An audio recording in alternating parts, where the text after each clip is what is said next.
Welcome to the Sergeant William H. Carney Jr. Memorial Homestead. The house was built in 1855 by John W. Williams.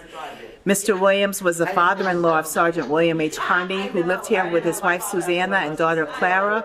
The house stayed in the Carney family until 1939, when it was purchased by Elizabeth Carter Brooks, who sold it to Martha Briggs Educational Club. It's been owned by Martha Briggs Educational Club since 1939.